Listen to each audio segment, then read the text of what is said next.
ಸ್ನೇಹಿತರೆ ನಮಸ್ಕಾರ. Big boss ಮನೆಯಲ್ಲಿ ಈಗ ವೀಕೆಂಡ್ನ ಪಂಚಾಯಿತಿಯ ಸಂದರ್ಭ. ಕಿಚ್ಚ ಸುದೀಪ್ ಅವರು ಬರ್ತಾರೋ ಬರಲ್ವೋ ಅನ್ನೋಂಥ ಕನ್ಫ್ಯೂಷನ್ಸ್ ಒಂದು ಕಡೆ ಆದರೆ, ಮತ್ತೊಂದು ಕಡೆ ಈ ಬಾರಿ ಯಾರು ಬಿಗ್ ಬಾಸ್ ಮನೆಯಿಂದ ಹೊರಗಡೆ ಹೋಗ್ತಾರೆ ಅನ್ನುವಂತಹ ಟೆನ್ಷನ್ ಇನ್ನೊಂದು ಕಡೆ. ಹಾಗೆಯೇ ಕಿಚ್ಚ ಸುದೀಪ್ ಅವರು ಯಾರಿಗೆಲ್ಲ ಕ್ಲಾಸನ್ನು ತೆಗೆದುಕೊಳ್ತಾರೆ ಅನ್ನುವಂತಹ ಆತಂಕವು ಕೂಡ ಮತ್ತೊಂದು ಕಡೆ. ಹೀಗಾಗಿ ಬಿಗ್ ಬಾಸ್ ಮನೆಯ ಆಟ ಒಂದು ರೀತಿಯಲ್ಲಿ ಕುತೂಹಲದ ಕೇಂದ್ರ ಬಿಂದುವಾಗಿ ಬದಲಾಗಿದೆ. ಈಗಾಗಲೇ 6 ಜನ ಈ ವಾರ ಹೊರಗಡೆ ಹೋಗೋದಕ್ಕೆ ನಾಮಿನೇಟ್ ಆಗಿದ್ದಾರೆ. ಈ 6ಕ್ಕೆ 6 ಜನರು ಕೂಡ ಬಿಗ್ ಬಾಸ್ ಮನೆಯಿಂದ ಹೊರಗಡೆ ಹೋಗೋದಕ್ಕೆ ನಾಮಿನೇಟ್ ಆದವರೆ. ಮಾತ್ರವಲ್ಲ, ಬಿಗ್ ಬಾಸ್ನಿಂದ ಹೊರಗಡೆ ಹೋಗುವಂಥ ಅರ್ಹತೆಯನ್ನು ಕೂಡ ಹೊಂದೋದ್ರೆ. ಅಂದರೆ ಅಚ್ಚರಿ ಆಗ್ಬೋದು, ಯಾಕೆ ಇವರು ಈ ರೀತಿ ಹೇಳ್ತಿದ್ದಾರೆ ಅಂತೇಳಿ. ಮುಂದೆ ಅವರ ನಾಮಿನೇಟ್ ಆಗಿರುವಂಥ ಕಾರಣ ಮತ್ತು ಅವರ ಹಿನ್ನೆಲೆಯನ್ನು ಹೇಳ್ತಾ ಹೋದರೆ ಬಹುಶಃ ನಿಮಗಿದು ಅರ್ಥ ಆಗ್ಬೋದು ಯಾಕೆ ಅಂತೇಳಿ. ಅದಕ್ಕಿಂತ ಮುಂಚೆ ನೀವಿನ್ನೂ ಕೂಡ ನಮ್ಮ ಚಾನಲನ್ನು ಸಬ್ಸ್ಕ್ರೈಬ್ ಮಾಡಿಲ್ಲ ಅಂದರೆ ದಯವಿಟ್ಟು ಕೂಡಲೇ ಸಬ್ಸ್ಕ್ರೈಬ್ ಮಾಡಿ ಸ್ನೇಹಿತರೆ ನಮಸ್ಕಾರ. ಈಗ ಬಿಗ್ ಬಾಸ್ ರೋಚಕ ಘಟ್ಟಕ್ಕೆ ತಲುಪ್ತಾ ಇದೆ. ವಾರದಿಂದ ವಾರಕ್ಕೆ ಬಿಗ್ ಬಾಸ್ನ ಆಟದ ಕಾವು ಕೂಡ ಹೆಚ್ಚಾಗ್ತಿದೆ. ಮನೆಯಲ್ಲಿ ಇನ್ನೂ ಕೂಡ ಸಾಕಷ್ಟು ಜನ ಇದ್ದಾರೆ ಅನ್ನೋದು ಸೋಫಾವನ್ನು ನೋಡಿದಾಗ ಅಥವಾ ಸೋಫಾದಲ್ಲಿ ಎಲ್ಲರೂ ಬಂದು ಕೂತಾಗ ಸ್ಪಷ್ಟವಾಗಿ ಗೊತ್ತಾಗ್ತದೆ. ಬಿಗ್ ಬಾಸ್ ಮನೆಯಲ್ಲಿ ಇನ್ನೂ ಕೂಡ ಸಾಕಷ್ಟು ಜನ ಹೊರಗಡೆ ಹೋಗುವಂಥ ಅವಶ್ಯಕತೆ ಇದೆ. ಕಾರಣ ಏನು ಅಂತ ಹೇಳಿದ್ರೆ, ಬಿಗ್ ಬಾಸ್ ಮನೆಯಲ್ಲಿ ಹಲವು ಮುಖವಾಡಗಳು ಈಗಾಗಲೇ ತೆರೆದುಕೊಂಡಿದೆ. ಇನ್ನಷ್ಟು ಮುಖವಾಡಗಳು ತೆರೆದುಕೊಳ್ಳೋದಕ್ಕೆ ಬಾಕಿ ಇದೆ. ಹಾಗೆಯೇ ಈ ವಾರ ಬಿಗ್ ಬಾಸ್ ಮನೆಯಿಂದ ಹೊರಗಡೆ ಹೋಗೋದಕ್ಕೆ ಒಟ್ಟು 8 ಸ್ಪರ್ಧಿಗಳು ನಾಮಿನೇಟ್ ಆಗಿದ್ದಾರೆ. ಕ್ಯಾಪ್ಟನ್ ಮಾಳು ಅವರ ಆಯ್ಕೆಯಂತೆ ಅಶ್ವಿನಿ ಗೌಡ, ಜಾಹ್ನವಿ, ಧ್ರುವಂತು, ರಕ್ಷಿತಾ, ರಾಶಿಕಾ ಹಾಗೂ ಕಾಕ್ರೋಚ್ ಸುದಿ ಇಷ್ಟೂ ಜನರು ಕೂಡ ನಾಮಿನೇಟ್ ಆದವ್ರೆ. ಇಷ್ಟು ಜನರು ಕೂಡ ನಾಮಿನೇಟ್ ಆಗಿರೋದ್ರಿಂದ ಈ ಬಾರಿ ಬಿಗ್ ಬಾಸ್ ಮನೆಯಿಂದ ಹೊರಗಡೆ ಹೋಗುವಂಥ ಸ್ಪರ್ಧಿ ಘಟಾನುಘಟಿ ಸ್ಪರ್ಧಿ ಅನ್ನೋದರಲ್ಲಿ ಡೌಟ್ ಇಲ್ಲ. ಯಾಕಂತ ಹೇಳಿದ್ರೆ ಇಷ್ಟು ಸಮಯ ಬಿಗ್ ಬಾಸ್ನಲ್ಲಿ ಇರುವಂಥ ಅವಕಾಶವನ್ನು ಗಿಟ್ಟಿಸಿಕೊಳ್ಳೋದು ತಮಾಷೆಯ ಮಾತೇ ಏನೂ ಅಲ್ಲ. ಹೌದು, ಬಿಗ್ ಬಾಸ್ ಮನೆಯಲ್ಲಿರುವಂಥ ಪ್ರತಿಯೊಬ್ಬರು ಸ್ಪರ್ಧಿಗಳು ಕೂಡ ತಮ್ಮ ತಮ್ಮ ವೈಯಕ್ತಿಕ ಒಂದು ರೀತಿಯಲ್ಲಿ ಒಂದಷ್ಟು ಅಭಿಮಾನಿಗಳನ್ನು ಮತ್ತು ಬೇರೆ ಬೇರೆ ರೀತಿಯಾದಂಥ ಬೆಂಬಲವನ್ನು ಗಿಟ್ಟಿಸಿಕೊಂಡೇ ಇಷ್ಟು ದಿನಗಳ ಕಾಲ ಉಳಿಯೋದಕ್ಕೆ ಸಾಧ್ಯವಾಯಿತು ಅನ್ನೋದರಲ್ಲಿ ಡೌಟ್ ಇಲ್ಲ. ಆದರೆ ಈಗ ಒಂದು ರೋಚಕ ಘಟ್ಟಕ್ಕೆ ಬಿಗ್ ಬಾಸ್ ಮನೆಯ ಆಟ ಬಂದು ನಿಂತಿದೆ. ಈ ಹಂತದಲ್ಲಿ ಬಿಗ್ ಬಾಸ್ ಮನೆಯಿಂದ ಹೊರಗಡೆ ಹೋಗೋದು ಅಂತ ಹೇಳಿದ್ರೆ ಒಂದು ಹಾರ್ಡ್ ಹೆಜ್ಜೆ ಅಂತಲೂ ಹೇಳ್ಬೋದು. ಈಗ ಯಾರ್ಯಾರು ಯಾಕೆ ಈ ವಾರ ನಾಮಿನೇಟ್ ಆದರು ಅಂತ ಹೇಳಿ ಕೇಳಿದ್ರೆ, ಗಿಲ್ಲಿ ಮೇಲೆ ಹಲ್ಲೆ ಮಾಡಿದಂಥ ಕಾರಣಕ್ಕೆ ರಿಷಾ ಅವರು ನೇರವಾಗಿ ಈ ವಾರ ನಾಮಿನೇಟ್ ಆಗಿದ್ದರೆ, ಬಳಿಕ ಒಬ್ಬ ಸ್ಪರ್ಧಿಯನ್ನು ನಾಮಿನೇಷನ್ನಿಂದ ಸೇಫ್ ಮಾಡೋದಕ್ಕೂ ಕೂಡ ಒಂದು ಅವಕಾಶ ಸಿಗ್ತದೆ. ಹಾಗಾಗಿ ಅಶ್ವಿನಿ ತಂಡದವರು ಮೊದಲು ಸುದಿ ಅವರನ್ನು ಸೇಫ್ ಮಾಡಿ ರಘು ಅವರನ್ನು ನಾಮಿನೇಟ್ ಮಾಡ್ತಾರೆ. ಬಳಿಕ ಸೇಫ್ ತಂಡಕ್ಕೆ ಬಂದಿದ್ದಂಥ ಕಾಕ್ರೋಚ್ ಸುದಿ ಅವರನ್ನು ಕ್ಯಾಪ್ಟನ್ ಮಾಳು ನಾಮಿನೇಟ್ ಮಾಡ್ತಾರೆ. ಉಳಿದಂತೆ ಧನುಷು, ಕಾವ್ಯ, ಗಿಲ್ಲಿ, ಸ್ಪಂದನ, ಅಭಿಷೇಕು ಈ ವಾರ ಎಲಿಮಿನೇಷನ್ನಿಂದ ಪಾರಾಗಿದ್ದಾರೆ. ಮಾಳುನೂ ಕೂಡ ಎಲಿಮಿನೇಷನ್ನಿಂದ ಪಾರಾಗಿದ್ದಾರೆ.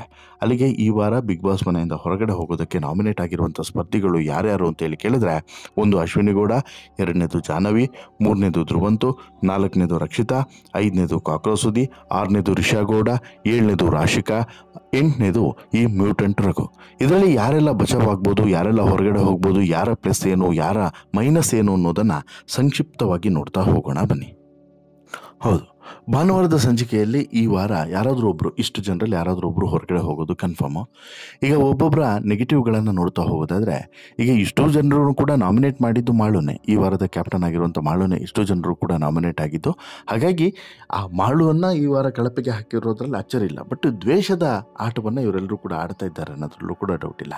ಈಗ ಅಶ್ವಿನಿ ಗೌಡ ಯಾಕೆ ಉಳಿಬಹುದು ಅಥವಾ ಉಳಿಯಿಲ್ಲ ಅನ್ನೋದನ್ನು ಮೊದಲಿಗೆ ನೋಡೋದಾದರೆ, ಅಶ್ವಿನಿ ಗೌಡ ನೇರವಾಗಿ ಮಾತನಾಡುವಂತಹ ಸ್ಪರ್ಧಿ, ಜೊತೆಗೆ ಅಶ್ವಿನಿ ಗೌಡ ಸ್ಟ್ರಾಂಗೆಸ್ಟ್ ಸ್ಪರ್ಧಿನೂ ಕೂಡ ಹೌದು. ಬಟ್ ಉಳ್ಕೊಳ್ತಾರೆ. ಬಟ್ ಆದರೆ ಈಕೆಯ ನಾಲಿಗೆಗೆ ಲಗಾಮನ್ನು ಹಾಕದೇ ಇದ್ದರೆ ಬಹುಶಃ ಈಕೆ ಬಿಗ್ ಬಾಸ್ ಮನೆಯ ಪಾಲಿನ ವಿಲನ್ ಅಂತ ಹೇಳಿದ್ರು ಕೂಡ ಅಚ್ಚರಿ ಏನಿಲ್ಲ. ಇನ್ನು ಬಿಗ್ ಬಾಸ್ ಮನೆಯ ಮಹಾನ್ ಕುತಂತ್ರಿ ಶಕುನಿ ಅಂತ ಹೇಳಿದ್ರೆ ಅದು ಜಾಹ್ನವಿ. ಎಲ್ಲಿ, ಹೇಗೆ, ಯಾರಿಗೆ ಏನು ಮಾಡ್ತಾರೆ ಅನ್ನೋದು, ಎಲ್ಲಿಡ್ತಾರೆ ಅನ್ನೋದೇ ಗೊತ್ತಾಗೋದಿಲ್ಲ. ಅಂಥ ಶಕುನಿ ತಂತ್ರವನ್ನು ಮಾಡಿಕೊಂಡು ಬಿಗ್ ಬಾಸ್ ಮನೆಯ ಆಟವನ್ನು ಹಾಳುಗೆಡುವುದರಲ್ಲಿ ಜಾಹ್ನವಿಯವರ ಪಾಲು ತುಂಬ ದೊಡ್ಡದಿದೆ. ಬಟ್ ಯಾರಿಗೂ ಕೂಡ ಅದು ಗೊತ್ತೇ ಆಗ್ತಾಯಿಲ್ಲ. ಅದನ್ನು ಹೊರತುಪಡಿಸಿದ್ರೆ ಕಾಕ್ರೋಚ್ ಸುದಿ, ಸೆಡೆ ಸುದಿನೂ ಕೂಡ ಹಾಗೆ ಒಂದು ರೀತಿಯಲ್ಲಿ ಹೆಂಗಸರ ರೀತಿಯೇ ಈತನೂ ಕೂಡ ಕೆಲವೊಂದಷ್ಟು ಷಡ್ಯಂತ್ರಗಳನ್ನು ಈತ ಮಾಡೋದು ಅರ್ಥನೇ ಆಗೋದಿಲ್ಲ, ಗೊತ್ತೇ ಆಗೋದಿಲ್ಲ. ಎಲ್ಲಿ ಯಾವ ರೀತಿ ಇಡ್ತಾನೆ ಅನ್ನೋದು ಕೂಡ ಗೊತ್ತಾಗೋದಿಲ್ಲ. ಅಶ್ವಿನಿ, ಜಾಹ್ನವಿ ಜೊತೆಗೆ ಸೇರಿಕೊಂಡು ಸುದಿಯೂ ಕೂಡ ಸಾಕಷ್ಟು ತಂತ್ರಗಳನ್ನು ಇದುವರೆಗೆ ಮಾಡ್ಕೊಂಡು ಬಂದಿದ್ದಾನೆ. ಈತ ಬಿಗ್ ಬಾಸ್ ಮನೆಯಲ್ಲಿ ಇರೋದಕ್ಕೆ ಅರ್ಹನಲ್ಲದೆ ಇದ್ದರೂ ಕೂಡ ಇದುವರೆಗೆ ಇದ್ದಿದೆ ಒಂದು ಅಚ್ಚರಿ. ಬಟ್ ಆದರೆ ಅಶ್ವಿನಿ, ಜಾಹ್ನವಿಗೆ ಕಂಪೇರ್ ಮಾಡಿದ್ರೆ ಸುದಿ ವೀಕೆಸ್ಟ್ ಸ್ಪರ್ಧಿ. So that Sudi once again, ಅಂದರೆ ಕಳೆದ ವಾರ ಚೂರೇ ಮಿಸ್ ಆಗಿದ್ರು ಕೂಡ ಸುದಿ ಹೊರಗಡೆ ಹೋಗಬೇಕಾಗಿತ್ತು. ಬಟ್ ಈ ವಾರ ಹೋದರೂ ಕೂಡ ಅಚ್ಚರಿ ಏನಿಲ್ಲ. ಇದನ್ನು ಹೊರತುಪಡಿಸಿದರೆ ಧ್ರುವಂತ್ ಅಂತೂ ಡೇಂಜರ್ ಝೋನ್ನಲ್ಲಿರುವಂಥ ಸ್ಪರ್ಧಿ, ಸಾಕಷ್ಟು ವಿವಾದಗಳನ್ನು ಮೈ ಮೇಲೆ ಎಳ್ಕೊಂಡಿರುವಂಥ ಸ್ಪರ್ಧಿ, ಏನೋ ಮಾಡೋಕ್ಕೋಗಿ ಇನ್ನೇನೋ ಮಾಡಿಕೊಂಡು ಎಡವಟ್ಟುಗಳನ್ನು ಮಾಡ್ಕೊಳ್ತಿರುವಂಥ ಸ್ಪರ್ಧಿಯೂ ಕೂಡ ಹೌದು. ಸಾಕಷ್ಟು ಜನರಿಂದ ತುಪರಾಕಿಯನ್ನು ಹಾಕಿಸ್ಕೊಂಡಂಥ ಸ್ಪರ್ಧಿಯೂ ಕೂಡ ಹೌದು. ಹಾಗಾಗಿ ಧ್ರುವಂತ್ ಕೂಡ ಈ ವಾರ ಬಿಗ್ ಬಾಸ್ ಮನೆಯಿಂದ ಹೊರಗಡೆ ಹೋದರೂ ಕೂಡ ಅಚ್ಚರಿ ಏನಿಲ್ಲ. ಇದನ್ನು ಹೊರತುಪಡಿಸಿದರೆ ರಕ್ಷಿತಾ ನೇರವಾಗಿ ಮಾತನಾಡೋದ್ರಲ್ಲಿ ಬಂಟರು. ರಕ್ಷಿತಾ ಬಗ್ಗೆ ಇದೇ ಧ್ರುವಂತ್ ಆಡಿದಂಥ ಮಾತುಗಳು ಮತ್ತು ಅಶ್ವಿನಿ ಗೌಡ, ಜಾಹ್ನವಿ, ಸುದ್ದಿ ಎಲ್ಲರೂ ಕೂಡ ಮಾಡಿದಂಥ ಟಾರ್ಗೆಟು ಎಲ್ಲವೂ ಕೂಡ ಆಕೆಗೆ ಪ್ಲಸ್ ಪಾಯಿಂಟ್ ಆಗಿ ಆಕೆ ಬಿಗ್ ಬಾಸ್ ಮನೆಯಲ್ಲಿ ಉಳ್ಕೊಳ್ಳೋದ್ರಲ್ಲಿ ಯಾವ ಅನುಮಾನನೂ ಕೂಡ ಇಲ್ಲ. ಇದನ್ನು ಹೊರತುಪಡಿಸಿದ್ರೆ ರಿಷಾಗೌಡಗೆ ಸ್ವಲ್ಪ ಅನುಮಾನ ಕಾಡ್ತಾ ಇದೆ, ಬಿಗ್ ಬಾಸ್ ಮನೆಯಿಂದ ಹೊರಗಡೆ ಹೋಗುವಂಥ ಅನುಮಾನ.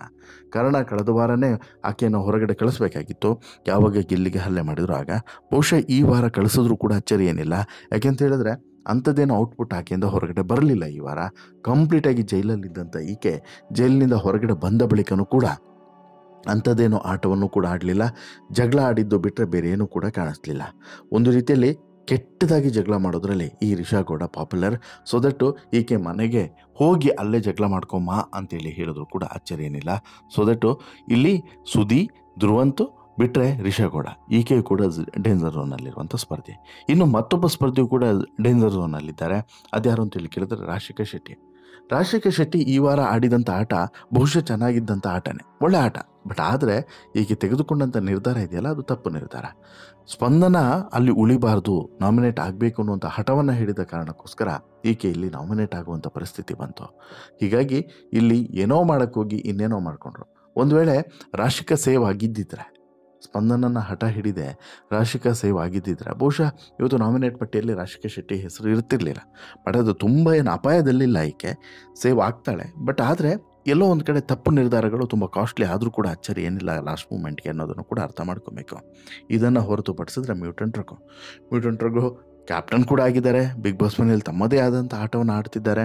ಮ್ಯೂಟೆಂಟ್ ರಘು ಎಲ್ಲರಿಗಿಂತ ಮೊದಲು ಸೇವ್ ಆಗುವಂಥ ಸ್ಪರ್ಧಿ ಅನ್ನೋದನ್ನು ಬರೆದಿಟ್ಕೊಳ್ಳಿ. ಯಾಕಂತ ಹೇಳಿದ್ರೆ ಕ್ಯಾಪ್ಟನ್ ಆಗಿರುವಂಥ ಮ್ಯೂಟೆಂಟ್ ರಘು ಆಟದ ಶೈಲಿ, ಆಟದ ರೀತಿ, ಅದರಲ್ಲೂ ಕೂಡ ಈ ವಾರ ಆಟವನ್ನು ಆಡಿದಂಥ ಶೈಲಿ ಇರ್ಬೋದು, ಎಲ್ಲವೂ ಕೂಡ. ಆಮೇಲೆ ಯಾವುದೇ ಒಂದು ಪರಿಸ್ಥಿತಿಯನ್ನು ಕೂಲ್ ಆ್ಯಂಡ್ ಕಾಮಾಗಿ ತೆಗೆದುಕೊಂಡು ಹೋಗೋದ್ರಲ್ಲೂ ಕೂಡ ಮ್ಯೂಟೆಂಟ್ ರಘು ಪಂಟ್ರು. ಒಂದು ಬರ್ತ್ಡೇ ಸ್ಪೆಷಲು, ಎರಡನೇದು ಕ್ಯಾಪ್ಟನ್ ಆಗಿರುವಂಥದ್ದು, ಮೂರನೇದು ಆಟವಾಡ್ತಿರುವಂಥ ರೀತಿ ನೀತಿಗಳು, ಮಾತು ಕಡಿಮೆ ಕೆಲಸ ಜಾಸ್ತಿ, ಜೊತೆಗೆ ಮಾತಿನಲ್ಲೂ ಕೂಡ ಒಂದು ತೂಕ, ಆ ದೇಹದ ತಕ್ಕನಾದಂತಹ ತೂಕವಾದಂಥ ಮಾತುಗಳು, ಇವೆಲ್ಲವೂ ಕೂಡ ರಘುಗೆ ಒಂದು ರೀತಿಯಲ್ಲಿ ಪ್ಲಸ್ ಪಾಯಿಂಟ್ ಅಂತಲೂ ಕೂಡ ಹೇಳ್ಬೋದು. ರಘು ಫೈನಲ್ವರೆಗೂ ಕೂಡ ಬರೋದ್ರಲ್ಲಿ ಡೌಟ್ ಇಲ್ಲ. ಸೊ ದಟ್ ಈ ವಾರ ಹೋಗೋದ್ರಲ್ಲಿ ಯಾವುದೇ ರೀತಿಯಾದಂತಹ ಹುರುಳಿಲ್ಲ, ಅಂದರೆ ಉಳ್ಕೊಳ್ತಾರೆ, ಹೋಗೋಕ್ಕೆ ಚಾನ್ಸೇ ಇಲ್ಲ ಅನ್ನೋದು ಈ ರಘು ವಿಚಾರದಲ್ಲಿ ಬಂದರೆ. ಅಲ್ಲಿಗೆ ಡೇಂಜರ್ ಝೋನ್ನಲ್ಲಿರೋದು ಒಂದಂತೂ ಕ್ಲಿಯರ್ ಸ್ನೇಹಿತರೆ, ಯಾವುದು ಧ್ರುವಂತು, ಮತ್ತೊಂದು ಕಾಕ್ರೋಚ್ ಸುದಿ, ರಿಷಾಗೌಡ. ಇವರು 3 ಜನ ಅಂತೂ 100% ಡೇಂಜರ್ ಝೋನ್ನಲ್ಲಿದ್ದಾರೆ. ಇವರು 3 ಜನರಲ್ಲಿ ಯಾರಾದರೂ ಒಬ್ಬರು ಈ ವಾರ ಬಿಗ್ ಬಾಸ್ ಮನೆಯಿಂದ ಹೋಗ್ತಾರೆ. ಅದು ಯಾರು ಅನ್ನೋದು ಈಗಿರುವಂತಹ ಕುತೂಹಲ. ನಿಮಗೆ ಯಾರು ಹೋಗಬಹುದು ಅಂತೇಳಿ ಅನಿಸುತ್ತೆ, ದಯವಿಟ್ಟು ಕಮೆಂಟ್ ಮಾಡಿ ತಿಳಿಸಿ. ಹಾಗೆಯೇ ಯಾಕೆ ಹೋಗಬೇಕು, ಈ ಸ್ಪರ್ಧೆ ಯಾಕೆ ಹೋಗಬೇಕು ಅನ್ನೋದನ್ನು ಕೂಡ ಕಮೆಂಟ್ ಮಾಡಿ ತಿಳಿಸಿ ಅಂತೇಳಿ ಹೇಳ್ತಾ, ಈ ಸ್ಟೋರಿ ಇಷ್ಟ ಆಯಿತು ಅಂತ ಹೇಳಿದ್ರೆ ಲೈಕ್ ಮಾಡಿ, ಶೇರ್ ಮಾಡಿ, ಚಾನಲ್ಗೆ ಸಬ್ಸ್ಕ್ರೈಬ್ ಆಗೋದನ್ನು ಮರಿಬೇಡಿ. ಧನ್ಯವಾದ.